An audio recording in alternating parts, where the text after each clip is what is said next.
دل کی عطا گہرائیوں کے ساتھ نبی پاک صاحب الاولاق سیاح افلاق باعث تخلیق کائنات اللہ کے محبوب دانہ غیوب منزہ عن العیوب حضور احمد مجتبی محمد مصطفیٰ صلی اللہ تعالیٰ علیہ وعلیٰ علیہ وبارک وسلم کے دربار گہربار میں درود و سلام کا نذرانہ عقیدت پیش کر لیجیے۔ اللہم صلی علی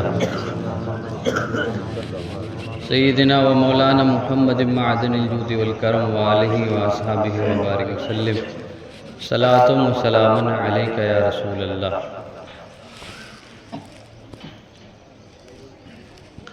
اللہ تبارک و تعالیٰ کا بے حد و بے شمار بار شکر و احسان ہے کہ رب قدیر نے ہمیں اور آپ کو عید سعید کی خوشیاں منانے کی توفیق عطا فرمائی۔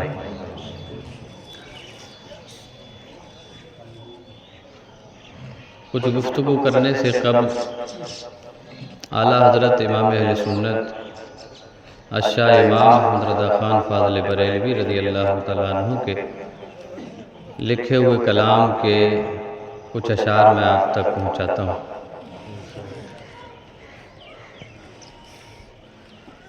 فرماتے ہیں وصف رخ ان کا کیا کرتے ہیں، اپنے آپ ہی بولتے رہو، نیکیاں بڑھیں گی انشاءاللہ۔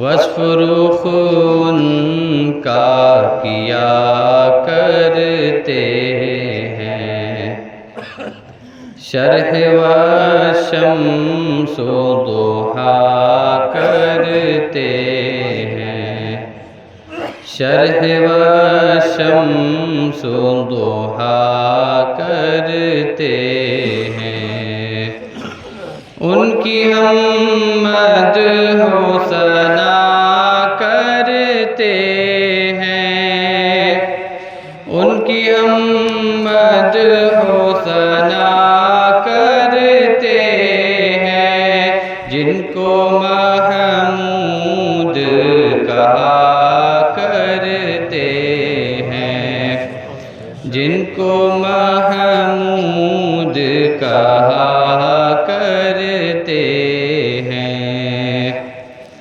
وصف رخ ان کا کیا کرتے ہیں۔ اور شعر سماعت فرمائیں۔ ماہ شق گشتہ کی صورت دیکھو، کانپ کر مہر کی رجعت دیکھو۔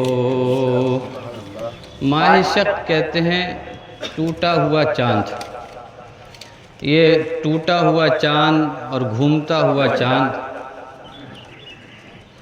اس کی صورت دیکھو اور کانپتے ہوئے مہر کی رجعت دیکھو۔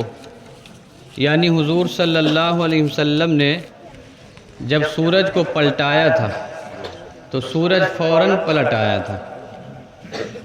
تو اعلیٰ حضرت فرماتے ہیں ماہ شق گشتہ کی صورت دیکھو، کانپ کر مہر کی رجعت دیکھو، مصطفیٰ پیارے کی قدرت دیکھو، مصطفیٰ پیارے کی قدرت دیکھو، کیسے اعجاز ہوا کرتے ہیں، کیسے اعجاز ہوا کرتے ہیں، وصف رخ ان کا کیا کرتے ہیں۔ اور شعر سماعت فرمائیں۔ تو ہے خورشید رسالت پیارے، خورشید رسالت یعنی رسالت کا سورج، تو ہے خورشید رسالت پیارے، چھپ گئے تیری ضیا میں تارے۔ حضور صلی اللہ علیہ وسلم سے پہلے جتنے بھی نبی آئے وہ سب تارے تھے، اور حضور سورج بن کے تشریف لائے۔ جیسے سورج کی لائٹ میں تارے ختم ہو جاتے ہیں، چھپ جاتے ہیں، اسی طرح جب حضور تشریف لائے تو تمام انبیاء اکرام رسولان نظام حضور کی رسالت میں چھپ گئے۔ تو ہے خورشید رسالت پیارے، چھپ گئے تیری ضیا میں تارے۔ انبیاء اور ہیں سب میں پارے، انبیاء اور ہیں سب میں پارے، تجھ سے ہی نور لیا کرتے ہیں، تجھ سے ہی نور لیا کرتے ہیں، وصف رخ ان کا کیا کرتے ہیں۔ آپ حضرات سے گزارش یہ ہے کہ تھوڑا تھوڑا جگہ بنا کے رکھیں تاکہ آنے والے بیٹھتے چلے جائیں۔ ابھی سے جگہ بنائیں گے تو بعد میں دقت کم ہوگی۔ سب دو جانوں ہو کر بیٹھ جاؤ، دو زانو ہو کر کے بیٹھ جائیے اگر ہو سکے، تھوڑا ترتیب سے بیٹھیں گے تو انشاءاللہ شعر ملاحظہ فرمائیں۔ اپنے مولا کی ہے بس شان عظیم، جانور بھی کرے جن کی تعظیم۔ شعر سماعت فرمائیں، شعر سماعت فرمائیں۔ توجہ دیں آپ لوگ۔ اپنے مولا کی ہے بس شان عظیم، جانور بھی کرے جن کی تعظیم۔ اعلیٰ حضرت کیا فرما رہے ہیں؟ جانور بھی کریں جن کی تعظیم، یعنی حضور وہ ہیں کہ جن کی تعظیم جانور بھی کرتے ہیں۔ اب جو حضور کی تعظیم نہ کرے وہ سوچ لے کہ وہ کتنا آگے کا ہے۔ اپنے مولا کی ہے بس شان عظیم، جانور بھی کرے جن کی تعظیم۔ سنگ کرتے ہیں ادب سے تسلیم، سنگ کرتے ہیں ادب سے تسلیم، پیڑ سجدے میں گرا کرتے ہیں، پیڑ سجدے میں گرا کرتے ہیں، اپنے مولا کی ہے بس شان عظیم۔ اور اتنی شان عظیم ہے کہ کسی کے گھٹانے سے گھٹ سکتی نہیں، کوئی بھی کتنی کوشش کر لے لیکن حضور کی شان کوئی گھٹا سکتا، تو گھٹائے سے کسی کے نہ گھٹا ہے نہ گھٹے، جب بڑھائے تجھے اللہ تعالیٰ تیرا۔ اور خود رب کہتا ہے وَرَفَعْنَا لَكَ ذِكْرَكَ، اے محبوب ہم نے آپ کے ذکر کو بلندیوں پر پہنچا دیا ہے۔ اور شعر ملاحظہ فرمائیں۔ انگلیاں پائیں وہ پیاری پیاری، جن سے دریائے کرم ہے جاری، جوش پر آتی ہے جب غم خواری، جوش پر آتی ہے جب غم خواری، تشنے سیراب ہوا کرتے ہیں، تشنے سیراب ہوا کرتے ہیں۔ مقطع سماعت فرمائیے۔ اپنے دل کا ہے انہی سے آرام، سونپے ہیں اپنے انہی کو سب کام، اپنے دل کا ہے انہی سے آرام۔ یہ دل ہے، آپ جس سے لگائیں گے کہیں نہ کہیں پریشانیاں مل جاتی ہیں، لیکن حضور سے لگائیں گے تو سب کام بنتے چلے جائیں گے۔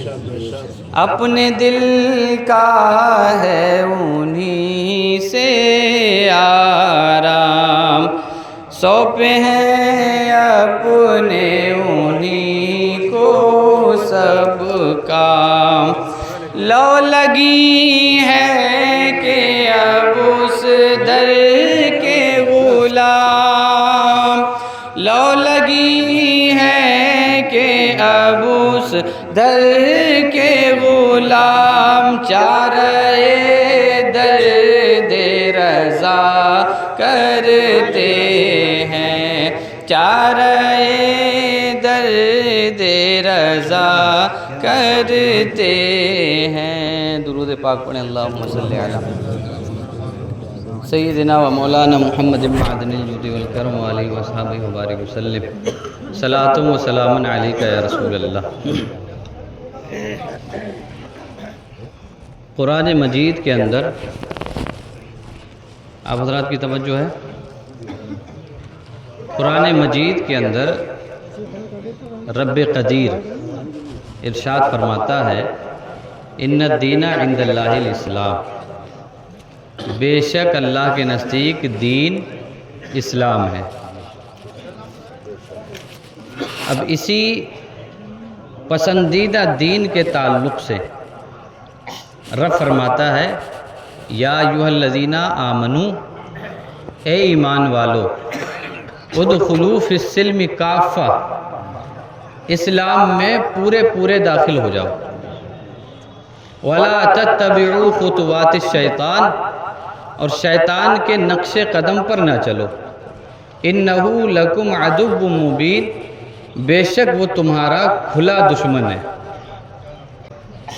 اسلام میں پورے طریقے سے داخل ہونے کے لیے رب نے انسانوں سے نہیں کہا، آپ جملہ سماعت کریں، اللہ نے اسلام میں داخل ہونے کے لیے انسانوں سے نہیں کہا، ایمان والوں سے کہا، اے ایمان والو اسلام میں پورے داخل ہو جاؤ۔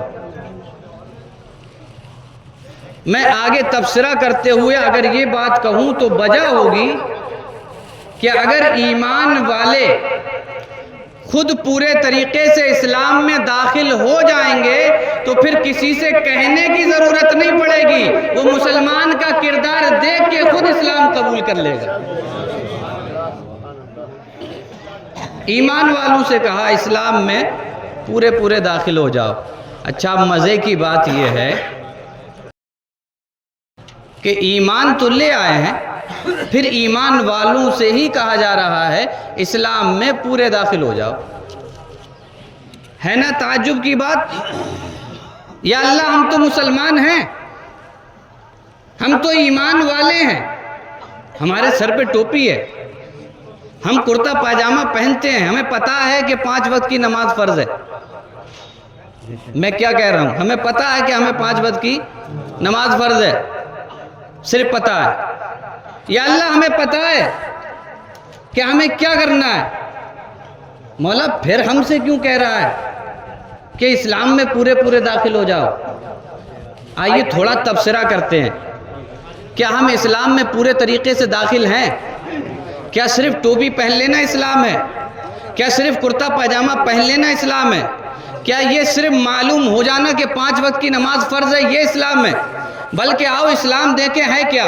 نبی پاک صلی اللہ علیہ وسلم سے پوچھا گیا یا رسول اللہ اسلام میں افضل کام کیا ہے؟ حضور نے فرمایا طیب الکلام، اچھی گفتگو کرنا، یعنی تم اچھی گفتگو کرو گے تو مسلمان ہو، تم نمازیں پڑھو گے تو مسلمان ہو، تم کرتا پیجامہ پہنو گے مسلمان ہو، لیکن صرف کرتا پیجامے پر ڈیپینڈ مت رہیے، صرف ٹوپی پر ڈیپینڈ مت رہیے، صرف 5 وقت کی نمازوں پر ڈیپینڈ مت رہیے، بلکہ 5 وقت کی نماز پڑھنے کے ساتھ ساتھ تمہارا اخلاق اتنا اچھا ہونا چاہیے، تمہاری گفتگو کا انداز اتنا اچھا ہونا چاہیے کہ سامنے والا جب تمہاری گفتگو سنے تو کہنے پہ مجبور ہو جائے جب امتی کی گفتگو کا انداز اتنا نرالا ہے تو مدینے والے تاجدار کی گفتگو کا انداز کتنا نرالا ہوگا۔ اسلام کو سمجھیے، اسلام کی کہیں نہ کہیں صورت ہم نے خود بگاڑی ہے۔ جو اغیار ہمارے اسلام پہ اعتراض کرتے ہیں،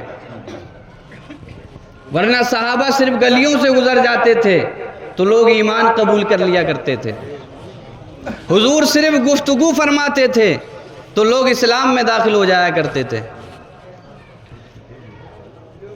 ہم اسلام میں پورے طریقے سے داخل نہیں، کیونکہ ہمیں صرف معلوم ہے کہ 5 وقت کی نماز فرض ہے۔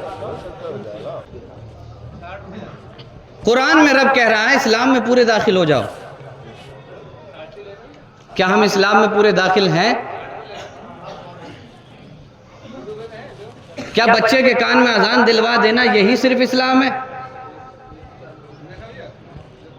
یہ صرف اسلام نہیں ہے، بچے کے کان میں اذان بھی دلائی جائے گی اور بچے کی تربیت بھی کی جائے گی کہ تمہارا رب کون ہے، تمہارا رسول کون ہے اور تمہارا دین کیا ہے۔ ایمان والوں سے رب کہہ رہا ہے ایمان والو اسلام میں پورے داخل ہو جاؤ،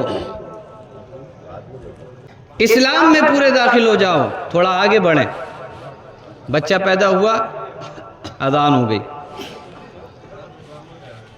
نام رکھا جائے گا اپنی پسند کا جو یونیک ہوگا، نرالا ہوگا، محلے میں کسی کا نہیں ہوگا، بلکہ لوگوں کی کوشش یہ رہتی ہے کہ گاؤں میں بھی کسی کا نہ ہو، ایسا نام رکھیں گے۔ لیکن اسلام کیا کہتا ہے؟ حضور فرماتے اپنے بچوں کے اچھے نام رکھا کرو کہ تمہارے بچوں کے ناموں سے میدان محشر میں پکارا جائے گا۔ اب کسی کا نام صرف چنٹو ہو، والدین کے سامنے پکارا جائے چنٹو، کیسا لگے گا؟ اور وہیں پر کسی کا نام ہو محمد تو کتنا خوشگوار لگے گا۔ اور حضور تو یوں فرماتے ہیں کہ میدان محشر میں رب فرمائے گا محمد کھڑے ہو جاؤ، تو جس کا نام محمد ہوگا وہ سب کھڑے ہو جائیں گے۔ اللہ فرمائے گا میں نے اپنے محبوب سے کہا تھا لیکن اے لوگوں تم کھڑے ہو گئے ہو، تو محبوب کی محبت کے صدقے میں نے جنتی بنا دیا ہے۔ اسلامی نام ہو تو جنت بھی ملتی ہے۔ آگے بڑھیے، حضور نے فرمایا بچہ 7 دن کا ہو عقیقہ کیجئے، نہیں کر پاتے زندگی میں کبھی بھی کیجئے۔ لیکن ہمارے ہاں عقیقے کی سنت ہی ختم، چھوچک ہوتا ہے، چھوچک جائے گا، عقیقہ نہیں ہوگا۔ حالانکہ اگر آپ دیکھیں گے تو خرچہ چھوچک میں بھی ہوتا ہے، لیکن کرنا یہ ہے کہ آپ کو سنت ادا کر دیجئے، عقیقہ بھی ہو جائے گا۔ تبھی تو رب کہہ رہا ہے ایمان والو اسلام میں پورے داخل ہو جاؤ۔ وقت کم ہے ورنہ میں ڈیٹیل پہ بات کرتا، آپ آگے بڑھیں۔ شادی بیاہ کا موقع آتا ہے، شادی بیاہ کا موقع تو ہم اپنے آپ کو دیکھیں تو ہمیں پتہ لگ جائے گا کہ ہم کتنے داخل ہیں اسلام میں اور اسلام پہ ہمارا کیسا عمل ہے۔ اسلام ہمیں یاد آتا ہے تو صرف میت میں، مفتیان اکرام کے فتوے نکلتے ہیں تو صرف جنازے کے ٹائم، کہ ایسے نماز پڑھو، ایسے غسل دو، ایسے کفن دو، اتنا سرما لگاؤ، اتنی خوشبو لگاؤ، فلاں جگہ لکھو، فلاں جگہ مت لکھو۔ اس وقت ہی صرف فتوے نکلیں گے۔ شادی بیاہ کا اگر معاملہ اٹھا کر کے دیکھ لیا جائے تو اسلام سے کوسوں دور ہیں۔ جس نبی نے کہا تھا نکاح میری سنت ہے، ہم اس سنت کی ادائیگی میں کتنی خرافاتیں کر جاتے ہیں۔ تبھی رب کہہ رہا ہے اے ایمان والو، اپنے آپ کو اگر ایمان والا کہنے لگے ہو تو آؤ اسلام میں پورے داخل ہو جاؤ۔ جیسے میرے محبوب نے نکاح کیے تھے تم بھی ویسے ہی نکاح کرنے لگو۔ یہ اللہ کا پسندیدہ دین ہے، اور یہ فکر تو آپ چھوڑ دیجئے کہ اسلام کو مٹا دیا جائے گا، اسلام کو دبا لیا جائے گا۔ اللہ ساری کائنات کا خالق ہے، پوری دنیا اس نے بنائی ہے، پوری کائنات کا خالق وہی ہے، اور وہی کہہ رہا ہے اسلام میرا پسندیدہ دین ہے۔ جو رب ساری کائنات کو بنانے والا ہے، جب اس کا پسندیدہ دین اسلام ہے تو پھر اسلام کو کوئی مائی کا لال مٹا ہی نہیں سکتا ہے۔ اب اس بات سے بے فکر ہو جائیے، اسلام کو کوئی مٹا نہیں سکتا، لیکن اسلام کی تعلیمات کو ہم ضرور مٹا رہے ہیں۔ اسلام کی تعلیمات کو ہم نے ضرور مٹا دیا ہے۔ شادی بیاہ میں صرف سنت ادا کرنا رہتی ہے، لیکن حال کیا ہے؟ اتنی رسمیں، اتنے رواج جن کا اسلام سے کوئی تعلق ہی نہیں، اسلام نے جن کا حکم ہی نہیں دیا، ہم وہ سب کام کرنے پہ لگے ہوئے ہیں۔ نہیں کرنا ہے تو بس اسلام کی تعلیمات پہ عمل نہیں کرنا۔ اور اسلام کتنا اچھا مذہب ہے۔ رب کہتا ہے اکملت لکم دینکم واتممت علیکم نعمتی ورضیت لکم الاسلام، میں نے آج تمہارا دین مکمل کر دیا ہے اور میں نے اپنی نعمتیں تم پر مکمل کر دی ہیں۔ اے میرے بندو، میں نے اسلام تمہارے لیے چن لیا ہے اور میں تمہارے اسلام سے راضی ہو گیا ہوں۔ مذہب اسلام کی خوبیاں دیکھیے، مذہب اسلام کی خوبی دیکھیے، ہر پہلو پر رہنمائی کرتا ہے یہ مذہب، فطرت سے تعلق رکھتا ہے، فطرت سے۔ دنیا کا کوئی مذہب فطرت سے تعلق نہیں رکھتا، لیکن یہ مذہب اسلام ہے جو فطرت سے تعلق رکھتا ہے۔ ہمارے مذہب میں کھانے سے لے کر بیٹھنے تک، ہاتھ دھونے تک، کھانے کے بعد دعا پڑھنے تک کے طریقے بیان کیے گئے ہیں۔ لیکن کسی اور مذہب میں پوچھ لیجئے، کسی دھارمک کتاب سے حوالہ دے کے معلوم کر لیجئے کہ تمہارے مذہب میں کیا کھانا کھانے کا طریقہ بیان کیا گیا ہے؟ ان کی ثقافت تو ہو سکتی ہے، ان کی پرمپرا تو ہو سکتی ہے کہ ہمارے یہاں اس طرح کھانا کھایا جاتا ہے، لیکن کتاب کے حوالے سے نہیں بتا سکتے۔ لیکن یہ مذہب اسلام ہی ہے جو کتابوں کے حوالے سے بتاتا ہے کہ تمہیں کھانا کس طرح کھانا ہے۔ درست کرا دیو سب۔ میری آخری بات سن لیجئے، پھر میں نماز کا طریقہ بتاؤں گا۔ اسلام کی خوبی سن لو، کسی بھی کنٹری میں قانون بنتا ہے، 5 سال بعد چینج کرنے کی نوبت آ جاتی ہے۔ جب لوگ قانون کے خلاف ہو جائیں تو قانون کو چینج کرنا پڑ جاتا ہے۔